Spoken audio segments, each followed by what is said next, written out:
48 kun oldin sizni yonayotgan mashinadan chiqarib olishgandi. Shifokorlar jarohatlar juda jiddiy ekanini aytishdi.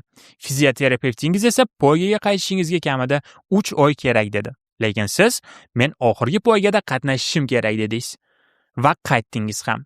Bu final, oxirgi poyga. Qarshingizda esa James Harrington turibdi.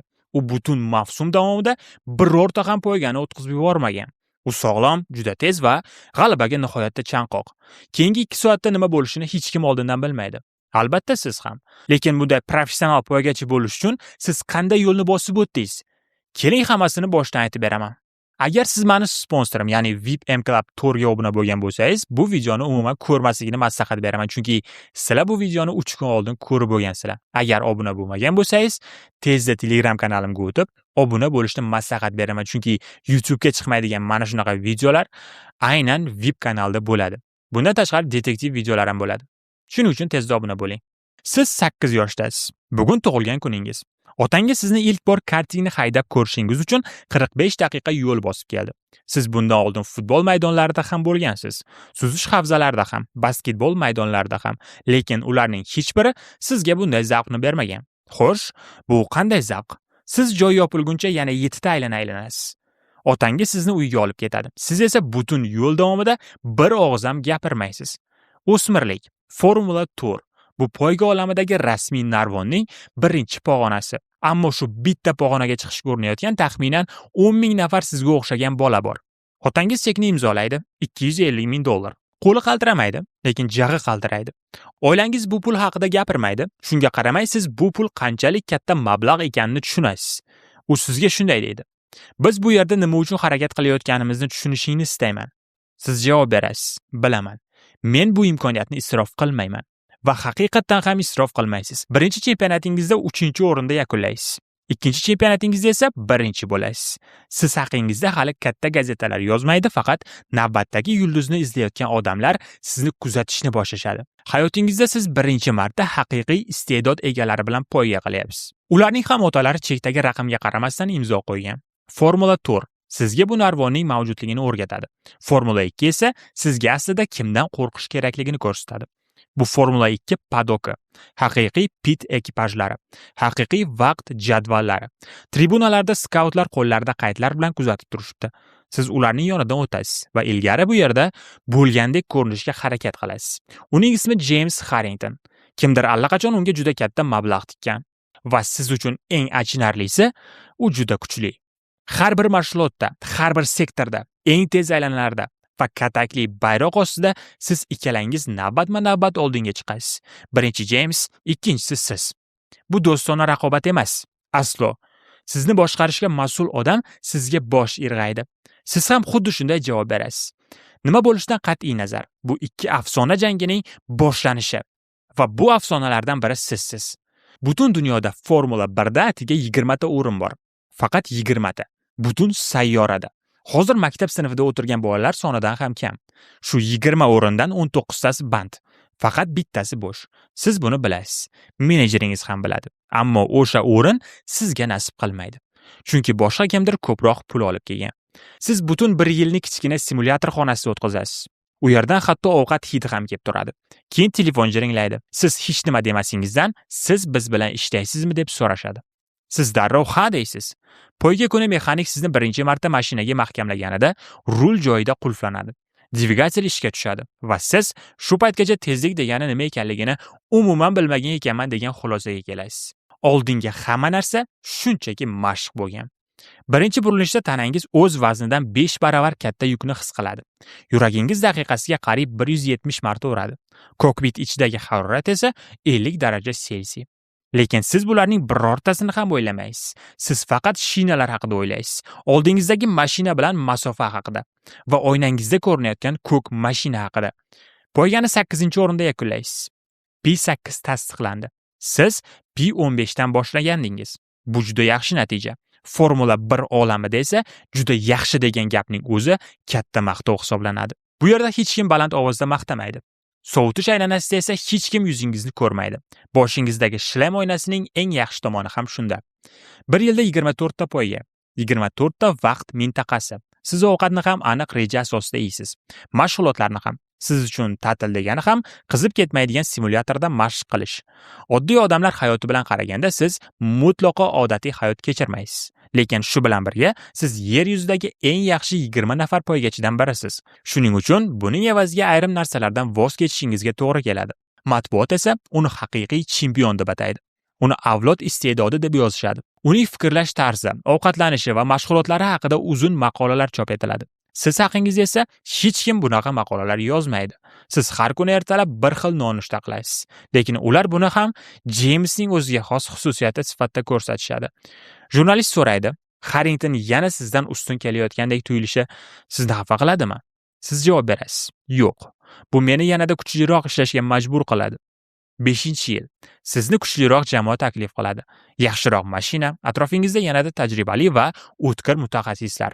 Kartingga ilk marta o'tirganingizdan beri orzu qilib kelgan muhit. Lekin shunga qaramay yillar davomida siz doim sarlavhada emas, sarlavhadagi keyingi ism bo'lib qoldingiz. Yangi mavsumni hayotingizdagi eng tez mashina bilan boshlaysiz.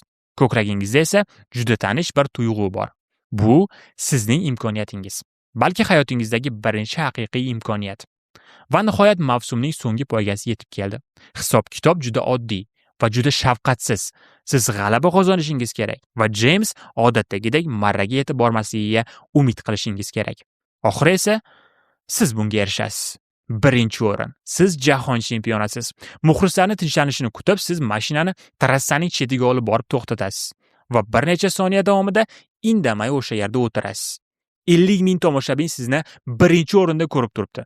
Lekin siz bu bosib o'tgan yo'lingizni o'ylab o'tirasiz. Mukofotlash marosimidan keyin maydonchaning bir chekkasiga borasiz va faqat bitta raqamga qo'ng'iroq qilasiz. Men buni ko'rdim. Bor, minbarga chiq. Oradan 15 yil o'tib hayotingizda birinchi marta taqvimingiz boshqa birov tomonidan boshqarilmaydi. Sinovlar yo'q, simulyator yo'q, matbuot kunlari yo'q. Siz atiga 3 kun dam olishni so'raysiz. Keyin mehmonxona xodimlaridan yaqin atrofda karting trassasi bor yo'qligini so'raysiz. Ular kulib, bilasizmi, bunga ham boshqalar kabi pul to'lashingiz kerak deyishadi. Siz esa shunday javob berasiz. Men butun umrim davomida aynan shu lahzaga tayyorlanganman. Shundan keyin bu mavzuda boshqa gaplashmaysiz. Keyingi mavsum boshlaguniga qadar siz hayotingizda ilgari hech qachon bo'lmagan bir narsaga ega bo'lasiz. Uyga qaytishingiz uchun sovrin yutishingiz shart bo'lmaydi. Chempionlikni himoya qilish, parvozlar o'sha, yo'llar o'sha. Mashina tezroq, bosim esa yanada og'irroq. Endi siz Formula 1 ga loyiq ekaningizni isbotlash uchun poyga qilmayapsiz. Endi siz shu yerda qolishga loyiq ekaningizni isbotlash uchun poyga qilyapsiz. James esa hali ham o'sha James. Intervyularda sovuqqon, shafqatsiz, haddan tashqari xotirjam. Lekin siz o'zgargansiz. Siz tezroqsiz va eng muhimi, endi ko'proq narsani his qilyapsiz. Dubulg'ani yechganingizdan keyin sizni kutayotgan odamlar borligini bilasiz. Ha, dushanba kuni qo'naman. 2 kun qolaman. Keyin yana ketaman. Sen bilan imkon qadar ko'proq vaqt o'tkazaman. Faqat qaytib kelishni unutma, xo'pmi? Hech qachon. Kameralar oldida esa hech narsa o'zgarmadi deysiz. O'zingizga ham aynan shuni takrorlaysiz. Lekin aslida hammasi boshqacha.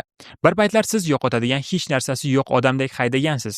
Endi esa hayotingizda birinchi marta haqiqatdan ham yo'qotadigan narsangiz bor.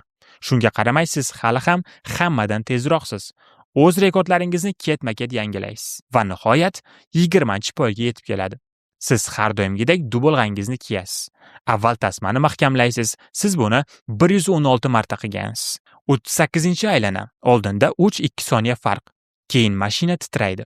Bu noto'g'ri tebranish dvigatel emas, shinalar emas, orqa osma. Siz buni darhol sezdingiz, lekin haydashda davom etasiz. Pitga yana bir aylana qolganda, o'zingizga yana bitta aylana deysiz. Axir butun umringiz davomida doim shunday degansiz. Soatiga 220 km tezlik va bir lahzada hammasi o'zgaradi. Mashina beton to'siq quriladi. Oradan ko'p o'tmay olov alanglaydi. Bu dahshatli avariyani trassadagi yana 4 ta haydovchi o'z ko'zi bilan ko'radi. Ulardan eng yaqini James edi. U poyga tugashini ham kutmaydi. Mashinasini darhol to'xtatadi va alangalayotgan mashina tomon yuguradi. Tibbiy guruh atiga 18 soniyada voqea joyiga yetib keladi. Ammo siz uchun 18 soniya go'yo umuman mavjud emas edi. Siz o'sha paytda hech narsani his qilmayotgandingiz. Oradan bir necha kun vaqt o'tgach, James sizni ko'rgani keladi. U sizning oldingizga kelish uchun 4 soat mashinasini haydaganini aytadi. Yo'l davomida esa bir necha marta mashinasini chetga olib chiqib, to'xtashiga to'g'ri kelganini ham aytadi. Nega bunday qilganini u tushuntirmaydi, siz ham bu haqda hech narsani so'ramaysiz. Dastlabki 3 hafta davomida siz umuman poyga haqida o'ylamaysiz. Siz faqat nafas olish haqida o'ylaysiz, uxlash haqida, o'z ovozingiz qanday eshitilishini yana eslash haqida. Keyin esa har kuni tongi soat 3larda bir savol sizni qiynay boshlaydi. Palata jimjit bo'lgan paytda bularning hammasi bunga arzirdimi? Shifokorlarga tiklanish muddati kerak, sizga esa faqat bitta narsa. Men boshlagan ishimni oxirigacha yetkazishim shart. Va nihoyat, siz yana poygaga qaytasiz. Bu hali mavsumning so'nggi poygasi emas. Undan oldingi poyga. Garaj chiroqlari, sovuq havo, odamlar sizga tikilib qaramaslikka harakat qilishadi. Siz tashqariga chiqasiz va butun poyga maydoni g'alati darajada jim bo'lib qoladi. Go'yo hamma jarohatlangan odamga qaramayotgandek ko'rinish berishga urinayotgandek. Lekin siz shu yerdasiz. Hali to'liq sog'aymagansiz. O'zingizni qulay ham his qilmayapsiz. 100% tayyor emassiz. Lekin siz shu yerdasiz. Dubulg'angizni kiyasiz, boshingizni pastga egasiz. Qo'llaringiz rulni mahkam ushlaydi. Chiroqlar o'chadi va qandaydir mo'jiza bilan siz yana poyga qilyapsiz. O'pkangiz yonadi. Chandiqlaringiz poyga kiyimi ostida tortiladi. Har safar tormoz bosganingizda tanangiz sizda javobi yo'q savolni so'rayotgandek bo'ladi. Ammo aylana ortidan aylana o'tgani sari eski ritm asta-sekin qayta boshlaydi. Hammasi emas, lekin yetarlisi. Bugun siz trassadagi eng tez odam emassiz, lekin siz aniqsiz, xotirjamsiz, tozasiz. Og'riqlar sizning haydashingizdagi ortiqcha harakatlarning barchasini yo'q qilgan. Bekorga harakat yo'q, bekorga tavakkal ham yo'q. Katakli bayroq hilpiraydi. 4-o'rin. Va keyin bu sportda deyarli hech qachon sodir bo'lmaydigan voqea yuz beradi. Tribunadagi odamlar oyoqqa turishadi. G'olib uchun emas, siz uchun. Minglab odamlar yong'indan qaytib kelib, xuddi hech narsa bo'lmagandek yana poyga qilgan odamni olqishlaydi. Pit lane'da boshqa jamoalarning mexaniklari ishini to'xtatadi. Muhandislar monitorlardan boshini ko'taradi. Odamlar devorga suyanib sizga qarsak chalishadi. Siz so'nggi poygaga yetib keldingiz. Siz 2ta poygani o'tkazib yubordingiz. James esa birortasini ham qoldirmadi. U sizning yo'qligingizni ochkolarga aylantirdi. Sizning kasalxonada yotishingiz esa gazetalar sarlavhasiga aylandi. Va endi hammasi mana shu yerda hal bo'ladi. Mavsumning so'nggi poygasi. Siz 12 ochko ortdasiz. Siz g'alaba qozonishingiz kerak va baribir kimningdir yordami kerak bo'ladi. Avvalgidan kamroq bo'lsa ham. Va nihoyat hammasi shu yerda tugaydi. 1 yil oldin siz shu yerda chempion sifatida turib, butun dunyoga men xavfli odamman, chunki yo'qotadigan hech narsam yo'q deganingiz. O'shanda siz haq edingiz. Lekin bugun siz undan ham xavfliroqsiz, chunki endi yo'qotadigan hamma narsangiz bor. Va shunga qaramay, siz hali ham oldinga intilyapsiz. Birinchi aylana siz omon qolasiz. Ikkinchi aylana, uchinchi aylana, 6-aylana. Siz 2-o'ringa ko'tarilasiz. 12-aylana, 8-burilish. Siz odatdagidan kechroq tormoz bosasiz va oldinga chiqasiz. Oldingi siz bo'lganingizda radioda baqirgan bo'lardingiz. Hozirgi siz esa shunchaki chuqur nafas olasiz. Mashina yana titraydi. Trassa quruq va ho'l asfalt oralig'idagi eng xavfli holatda. Shunda yo'lki u avval egoni jazolaydi, keyin esa xatoni. Siz o'zingizning yoshroq holatingizni eslaysiz. Sovuqqon, aniq, 23 yosh. Va bir paytlar aytgan o'sha gapni. Men bunga to'liq ishongandim. Bilaman, u mendan oldin tormozni bosadi. Chunki uning uyga qaytish kerak bo'lgan odamlari bor. Menda esa yo'q. Yo'q. O'shanda siz bu gapni chin dildan aytgandingiz. Siz bunga haqiqatdan ham ishongandingiz. Lekin endi siz ko'proq narsani bilasiz. Endi siz tushunasizki, yo'qotadigan narsangiz bo'lishi sizni zaif qilmaydi. Aksincha, bu sizni to'g'ri qaror qabul qilishga majbur qiladi. Oxirgi aylana, oxirgi burilish, katakli bayroq hilpiraydi. Siz poygada g'alaba qozondingiz, lekin James 2-o'rinni egallaydi va bu unga jahon chempioni bo'lish uchun yetadi. Bu siz muvaffaqiyatsizlikka uchraganingiz uchun emas, aksincha, bir mavsum davomida, barcha poygalar davomida, barcha startlar davomida, barcha jarohatlar, barcha bosimlar, barcha qiyinchiliklar davomida u bunga loyiq edi. G'oliblar joyida siz ikkalangiz yana yonma-yon turasiz, xuddi yillar davomida bo'lgani kabi. Juda ajoyib qaytish, juda ajoyib mavsum va bu rost edi. Yillar davomida siz James Harringtonni to'siq deb o'ylagansiz. Siz bilan orzu qilgan hayotingiz o'rtasida turgan muammo deb o'ylagansiz. Lekin vaqt o'tib siz boshqa narsani tushunasiz. Ba'zi odamlar hayotingizga sizning iste'dodingizdan maksimal foydalana olishingiz uchun raqib sifatida kerak. James hech qachon shunchaki raqib bo'lmagan. U mezon edi, u o'lchov edi, u isbot edi. Ikkinchi o'rin siz uchun yetarli bo'lib qolmasligining sababi edi. Siz undan nafratlanardingiz, lekin aynan shu narsa sizga kerak edi. Siz bu mavsumni chempion sifatida yakunlamaysiz, lekin siz uni birinchi chempionlikni qo'lga kiritgan yigitdan ham yaxshiroq inson sifatida tark etasiz. O'sha yigit juda tezkor edi, qo'rqmas edi va ichidan bo'sh edi. Siz hali ham tezkor odamsiz, hali ham xavfli haydovchisiz, lekin endi bo'sh emassiz. Va nihoyat dubulg'alar yechilganda, shovqinlar bosilganda, mavsum tugab, ko'ksingizdagi bosim asta-sekin yo'qolganda, siz bir paytlar tushunish uchun juda yosh bo'lgan haqiqatni anglaysiz. Poyga hech qachon yo'qotadigan hech narsangiz yo'qligini isbotlash haqida bo'lmagan. Poyga qaytib kelishga arziydigan narsani topish haqida bo'lgan.